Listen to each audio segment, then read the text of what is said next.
Army support, এটাই সন্দেশখালী থেকে পরিত্রাণের জন্য এটাই একমাত্র রাস্তা।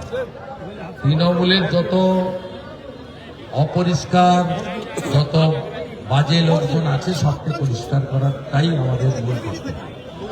উত্তরবঙ্গে গিয়ে উত্তরবঙ্গে গিয়ে আজকে যা যা প্রতিশ্রুতি দিয়ে আসলেন অভিষেক বন্দ্যোপাধ্যায়, আদৌ কি এগুলো হবে? কারণ তাদেরই তো সরকার 15 বছর ধরে রয়েছে। চা বাগান নিয়ে যা যা প্রতিশ্রুতি দিলেন এগুলো কতটা বাস্তব? এই করে দেবো, ওই করে দেবো, একেবারে মিথ্যে কথা। এরা মিথ্যা কথা ছাড়া অন্য কথা বলে না। মিথ্যা কথা বলে মানুষকে করে। যত চা বাগান আছে উনি কিনে নিয়েছেন এবং চা বাগানগুলো সমস্ত প্রমোটিং এর কাজে ব্যবহার হচ্ছে। ওখানে রিসোর্ট তৈরি হচ্ছে, বার তৈরি হচ্ছে, চা বাগান শ্রমিকরা আজকে শেষ হয়ে গেছে।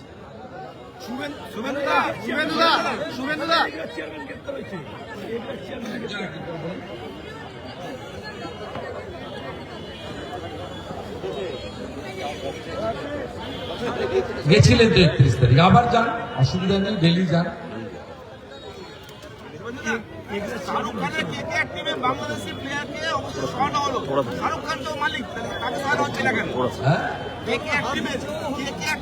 আমি স্পোর্টস নিয়ে মন্তব্য করবো না।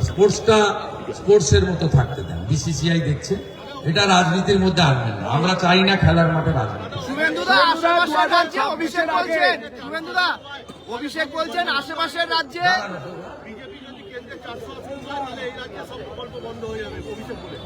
বিজেপি 4 শাসন পাবে তো, 29 সালে পাবে। আগে পশ্চিমবঙ্গ ওরা থাকুন, এই পার্টিটা উঠে যাবে পশ্চিমবঙ্গ থেকে যেদিন হেরে যাবে।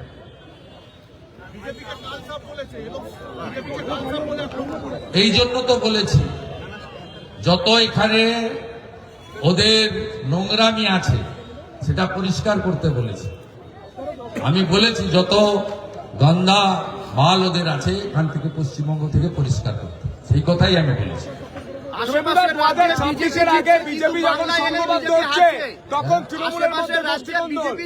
কিন্তু বাংলায় হলেই বিজেপি হারছে, অভিষেক বলছেন। ভোট চুরি করে বলে, ভোটার লিস্টে ভুয়া ভোটার আছে বলে, মৃত ভোটার আছে বলে। আমরা পরিচ্ছন্ন ভোটার লিস্ট নিয়ে যাব এবং ইলেকশন কমিশনের দায়িত্ব মানুষকে প্রোটেকশন দেওয়া, এবং আমরা জিতব।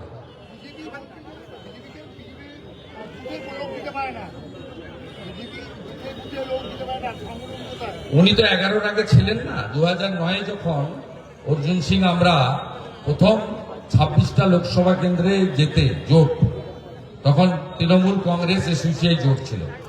সেদিন 20% বুথেও ওদের লোক ছিল না। এখানে দীনেশ ত্রিবেদী জিতেছিল, এখানে তড়িৎ তোপদারজি সব বুথের এজেন্ট বসিয়েছিল, আর জিতেছিল কিন্তু সেই দিন সিপিএম এর বিরুদ্ধে ভোট হয়েছিল।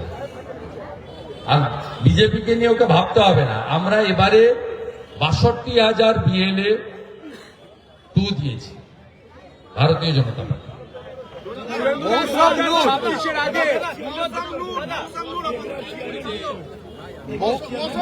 এটা ওদের আভ্যন্তরীণ বিষয়, কিন্তু আমার মনে হয়েছে মিথ্যা অভিযোগে গ্রেপ্তার করানো হয়েছে, ওকে স্যারেন্ডার করানো হয়েছে।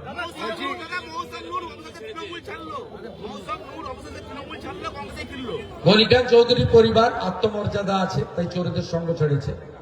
বাকিটা আমরা বলবো না। আমাদের সঙ্গে কংগ্রেসেরও লড়াই, সিপিএম এর সঙ্গেও লড়াই এবং তৃণমূলের সঙ্গে মূল লড়াই। শুভেন্দুরা 2026-এর আগে বিজেপি যখন সংঘবদ্ধ হচ্ছে তখন রাজ্যের শাসক দল তৃণমূলের মধ্যে গোষ্ঠীকন্দল প্রতিদিন দেখা যাচ্ছে।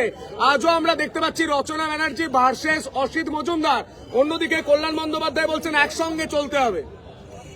ওটা ওদের আভ্যন্তরীণ বিষয়, আমার বিষয় না। জনগণ জেগে গেছে, সনাতনীরা ঐক্যবদ্ধ হয়েছে, জাতের নামে, ভাষার নামে বিভক্ত হবে না, সবাই মিলে সরাবে এবং পশ্চিমবঙ্গে 26-এর নির্বাচন তৃণমূলের বিসর্জন। কয়েকদিন আগে আপনি ফেসবুকে একটি পোস্ট করেছেন চোরেদের পাঁচালী, উন্নয়নের পাঁচালী তৃণমূল কংগ্রেস যখন একদিকে চালাচ্ছে, এই যে ওটা ডাবগ্রাম ফুলবাড়ি থেকে কিছু ছেলেরা তৈরি করেছে, আমরা ওটা গ্রহণ করেছি। আগামীকাল থেকে প্রত্যেকটা গ্রামে, নন্দীগ্রামে আমি বাজাবো, অন্যরাও বাজান, ক্যাসেট লাগলে আমি দেবো। এই চোরেদের মুখোশ খোলার দরকার রয়েছে। তোমার বাবা মা আজকে উষ্মা প্রকাশ করেছেন যে কেন্দ্রের কোনো নেতা তাদের সাথে আর কথা বলছেন না, তাদের সাথে দেখা করছেন না। আমি কথা বলি না, আমি ওনাদের সেন্টিমেন্টকে মর্যাদা দিই, ওটা কাউন্টার করা আমার কাজ না। ধন্যবাদ ধন্যবাদ।